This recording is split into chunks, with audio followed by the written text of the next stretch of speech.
Tune in to the Diva. Hey, you guys, thanks for tuning in to the Diva Hustle Show. Today, my guest is Maryann Spencer. She's an author, a journalist of lifestyle, food, entertainment, a creator, producer, host of the PBS TV show, Simply Delicious Living. Thanks, Maryann, for joining us. Oh, thank you for having me. No problem, no problem. So how did you, so tell me, what's your definition of healthy eating? You know, I think the best thing is a colorful plate.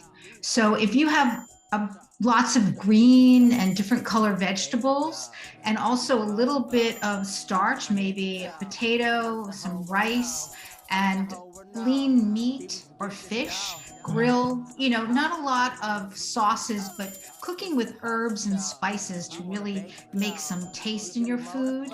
And I think as close to nature as possible. You don't want to have things that are in boxes, in cans necessarily, although it's not bad. But if you can get to your local farmer's market or your grocery store and get some fruits and vegetables, and it's so easy today because you can get them cut up. Right. I go into some of the stores, and if I'm in a rush or if I've worked hard all day, I run into the store and all these delicious vegetables are cut up for me. And I just cook up some meat and stick it on top of the vegetables and some rice, and it's just a great meal. And you find that, like you saying, when you go into the market, like you have bell peppers, the onions, everything's cut up. And it's not expensive either. Like I was in the market the other day and it was like $5 for a container, right? Yeah. And so sometimes, and if you have kids, a spouse or a boyfriend, girlfriend, whatever, you can get some of that individual and chop it all up together. And it will go quicker. And then you can put it in a big bowl with a cap in the fridge and use it for the next night too, or next day for lunch. But really, I say that, I love to cook on the weekends and have more time. Right. But during the week, when I really think about it, I'm cooking on my stovetop. I get out my skillet. I might get out a little bit of olive oil or what have you. But I really cook everything almost in one thing, tons of vegetables, meat or fish. Sometimes I'll put the stuff on the grill. When I'm cooking, because I am busy during the week, I may cook more chicken or something or fish on the weekend, and that'll take me through a few days. Okay. And so there's a lot of things you can do to make it easy and fresh and good for you. I think with American, like we're on the go and we're trying to get something instant. And so what are some samples that people can use, like if they're on the go, to still have that healthy plate? Well, this is the thing. I say that if you have one day of the week, like a Sunday, or even a Monday, depends on your work schedule, think about what you want to plan for the week. Think about what you need.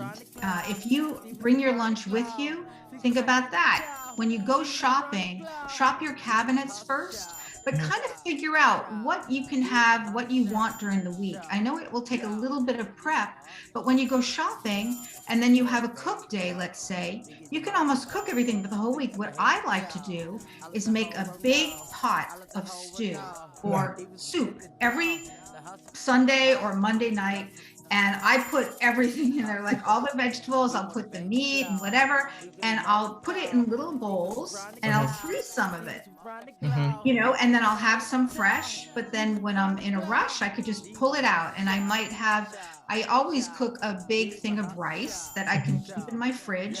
And let's say, like today, I had some lentil soup, and I just put some rice in it and lentil soup, and I nuked it, and it was delicious. Yeah. So it's like,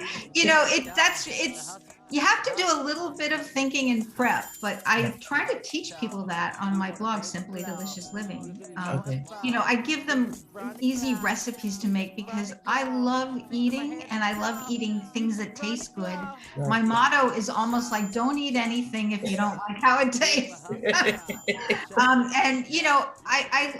I don't like the blandness either. So I like it spicy. I like to put like herbs and spices or fresh basil in it, Mexican or Cajun seasoning, you know, and I think you can have fun with spices. So you don't always want to have the greasy stuff or stuff that, you know, with a lot of sauces. My grandmother always loved fried chicken. Okay. So basically I have this great recipe.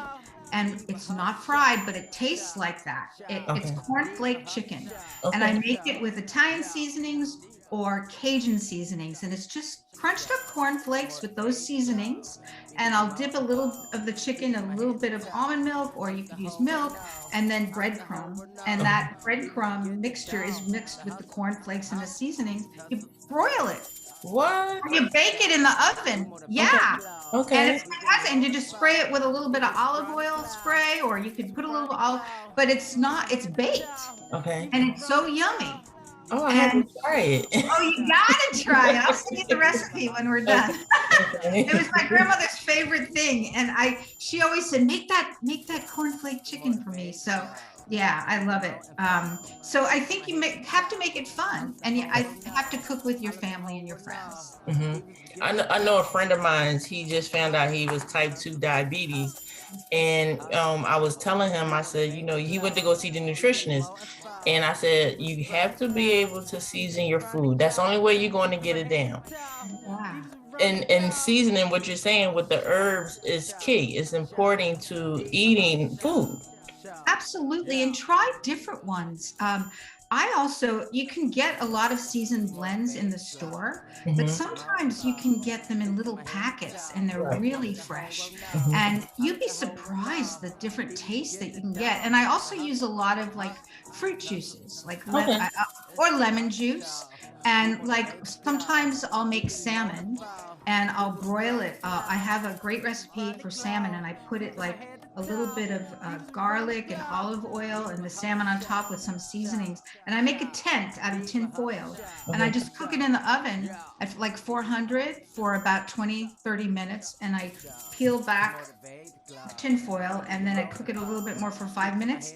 And it is so yummy, because sometimes I'll put grapefruit juice around it, because you have to put a little bit of moisture. Right. Sometimes, you know, you can even put water, but I like either white wine or grapefruit juice. I'll put orange juice, and the different flavors, it takes on those different flavors, and it's kind of fun.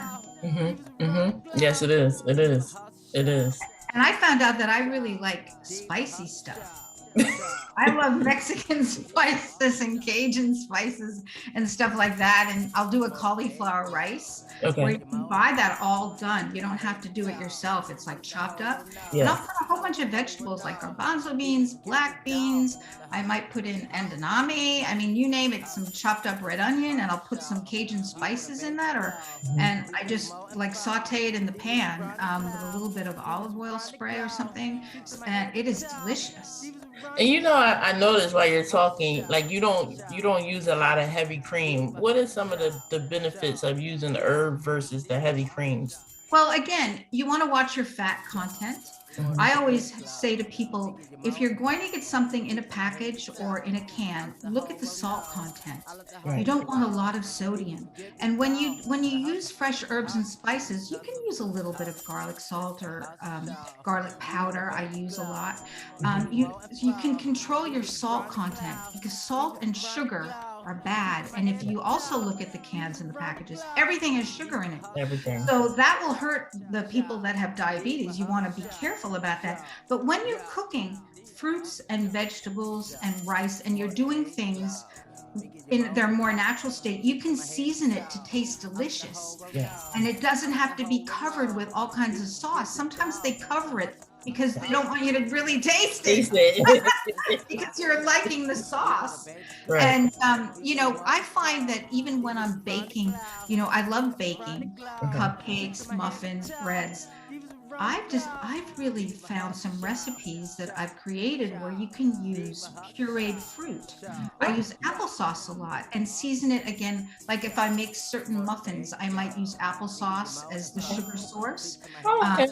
unsweetened applesauce. And then I'll use cinnamon and nutmeg and allspice. I might chop up some fresh fruit like apples in there, like when I make my apple spice muffins. Okay. I don't miss the sugar. I don't miss the white sugar. So, and the more you do stuff like that, that's better for you, you're going to crave the good stuff. It's really interesting. But that's what happens because your body will get used to having good, healthy, natural food. And it's not hard, like you said. You go in the store these days, you can buy non-GMO stuff and organic, USD organic. It doesn't cost a lot.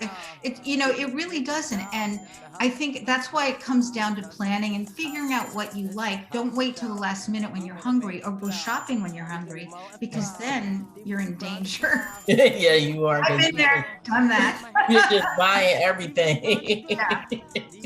Eat it while you're in line waiting. So I know that you touched on how you substitute applesauce for sugar. And like you were saying, like, we still have that craving sometimes for sugar. So what are some, ideas that people can try at home if they have that, they want a dessert, but they don't want to use the sugar? One of the fun things that I love to do is freeze bananas. Okay. And freeze fruit. Like I'll have frozen blueberries. I have a lot of frozen fruit in the fridge. And I take I take that fruit. Let's say I always use a frozen banana because it's wonderful in a smoothie. But I'll take the frozen banana and I might mix it with, like, let's say peaches or mango, and maybe a little bit of lemon juice. And I put it in a blender, the frozen fruit, with a little bit of almond milk or coconut milk.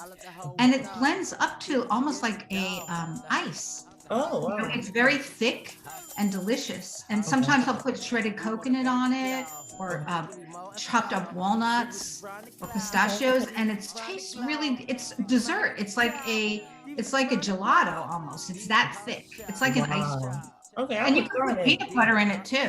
Okay. Now, is there certain peanut butter that you would recommend, or you can use any peanut butter? Well, I always have organic. Okay. I mean, that's what I do. Why not? It costs just the same at the store I go to. Most stores have it for the same price as the other. And I try to do no salt, because you don't really need the salt. It tastes delicious. And so, I do that. And I think just be mindful. I always tell people, read labels. And if you can't pronounce something, or let's say you're buying a potato mix or something, and it has all these other things and no potato in the, or potatoes are way down at the bottom, you're not eating potato. Yeah, you're eating something else. Yeah, you don't want to have a long list of ingredients. That's why I almost like certain kind of bars that just have like fruits and nuts or dates in it. Like Larabars are great. They're only a couple ingredients. You're not getting all those chemicals and all those preservatives. You want to stay away from that. That's not good for you. Right, it's not. And you're finding out now, and a lot of people are starting to have stomach issues because through all these years they've been eating all these chemicals in the food. So yeah. Yeah. And sometimes, people do have allergies to food. And if you're finding that you still have them when you try to go natural, go to your doctor and they can test you for allergies. Certain people do have allergies. Like my niece found out that she was allergic to pastas and rice. She had a gluten problem.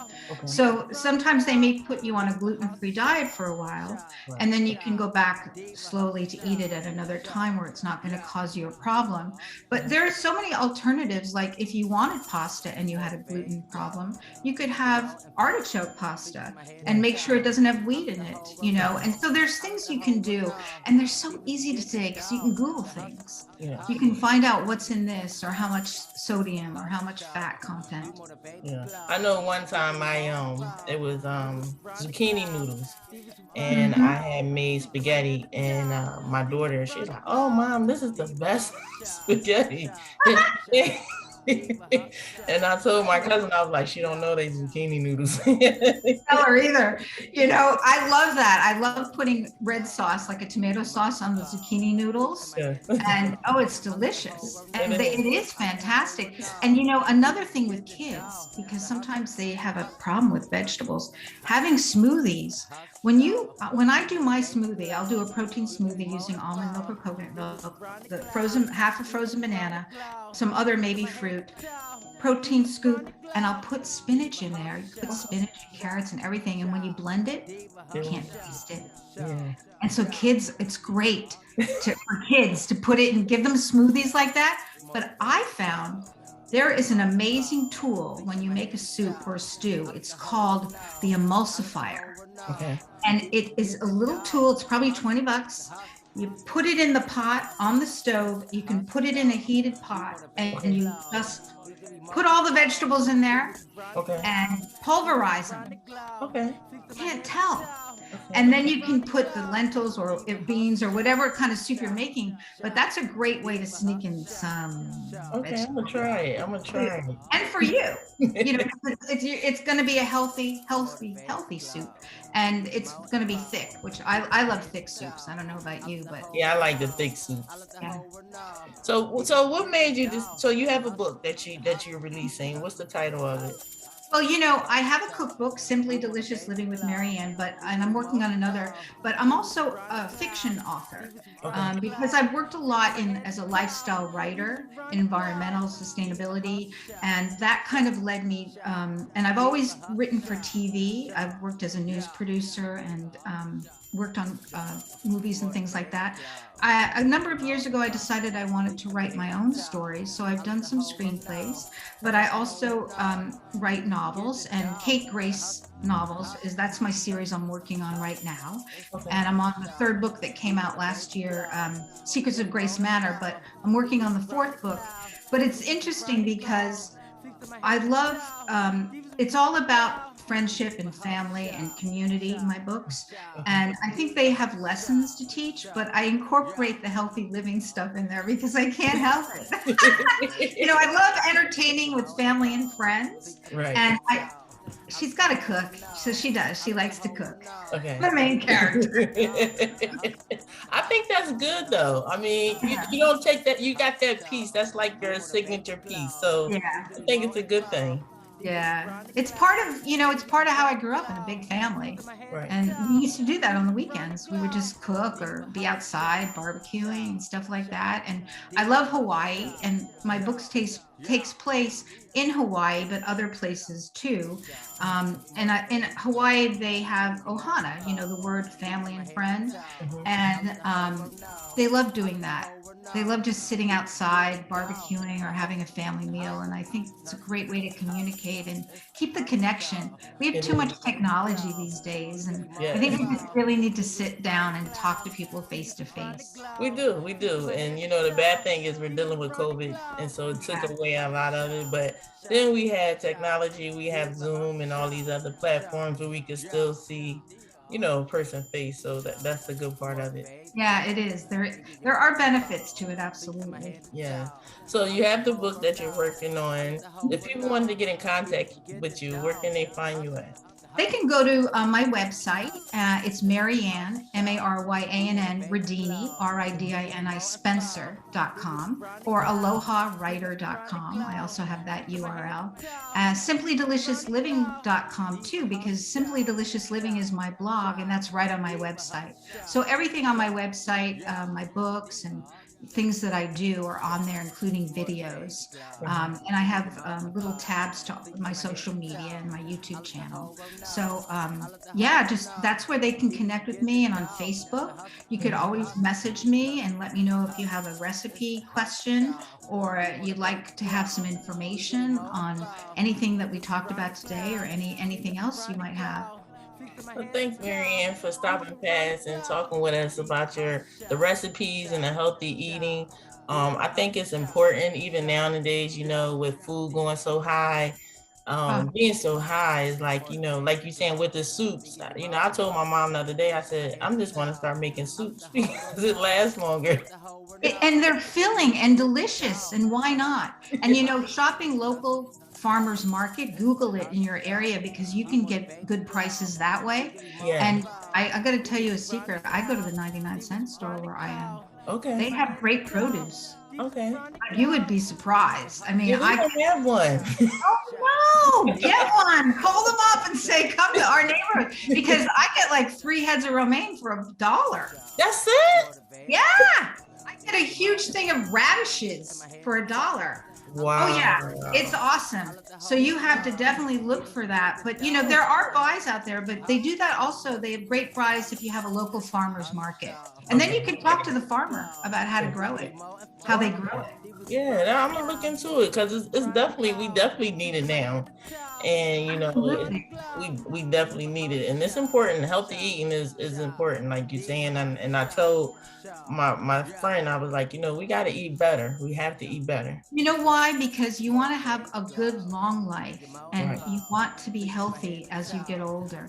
And if you walk and if you move and you're thinking good things and you're eating right, you'll find that your attitude is better. Yep. Everyone's dealing with a lot of stress and a lot of uncertainty, but if you can take control of your health by just moving, even walking, if that's all you do, and just eating right, you're going to feel better and have more energy and be able to focus better. That's true. And most of our health issues develop in our stomach. They do. And they're really a result of what we're eating. Eating, right. And you know, and that's why it's important to try to not look at your labels, eat food in their natural state, use spices, try to get away from too much salt and sugar. If you want a sweet tooth, you know, there are ways to do it where you use fruits and puree fruits, use that as a sugar substitute, even in your muffin mixes and your pancake mixes and everything. Right. Well, thanks, Maryann, again for stopping past. I enjoyed talking to you. And like, again, anytime you want to come back to be a guest on our show, you're more than welcome. I love it. Thank you. Thank you. Take care. Have a great day. You too. It's the hustle show.